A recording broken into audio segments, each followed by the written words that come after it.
बहुत से स्टूडेंट का मेरे पास मैसेज आया कि मैम आप एक वन शॉट में मुझे प्रोबेबिलिटी समझाइए। तो प्रोबेबिलिटी जो है आपको ज़्यादातर क्वेश्चंस में कौन सी मिलती है, कॉइन की, डाइस की, कार्ड्स की, बॉल्स की। आपको ये इस तरीके की प्रोबेबिलिटी जो है क्वेश्चन पेपर में पूछी जाती है।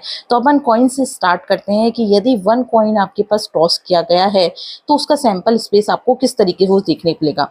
हमने ये 2 सिक्के लिए हैं, ये देखिए यहाँ पर आपको एक, अगर अपन एक सिक्के की बात करते हैं, अभी पहले अपन एक सिक्के की बात करते हैं, तो वन कॉइन है आपके पास, तो अगर ये हेड है तो दूसरा आपके पास टेल होगा। सिर्फ आपको 2 ही सैंपल स्पेस देखने को मिलेंगे। अपने पास जो सैंपल स्पेस होगा हेड ओनली टेल, यही आपको सैंपल स्पेस में लिखना है, हेड और टेल। ठीक है।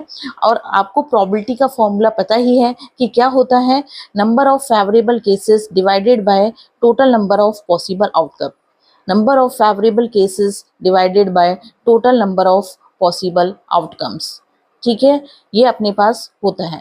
ठीक है, तो आप प्रोबेबिलिटी ऑफ वन हेड किस तरीके से, यानी कि आपको एक हेड की प्रोबेबिलिटी निकालनी है, तो जो पूछा जाए क्वेश्चन में वो आपका फेवरेबल केस है। तो कितना हेड दिखाई दे रहा है आपको सैंपल स्पेस में, 1। और पॉसिबल आउटकम्स कितने हैं, कितने पॉसिबल आउटकम्स सैंपल स्पेस में है, 1 और 2।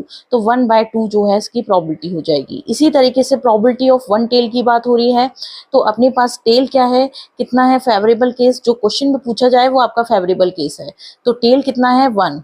और ये प्रोबेबिलिटी क्या हो जाएगी, total number of possible outcomes, ये हो जाएंगे आपके पास 2। इसी तरीके से जब 2 कॉइन्स टॉस किए जाते हैं तो अपन 2 कॉइन्स ले लेते हैं। ये देखिए हमने 2 कॉइन्स ले लिए। तो सबसे पहले अपने पास क्या होगा, जब दोनों कॉइन्स को आप टॉस करोगे तो आपको हेड हेड दिखाई देगा।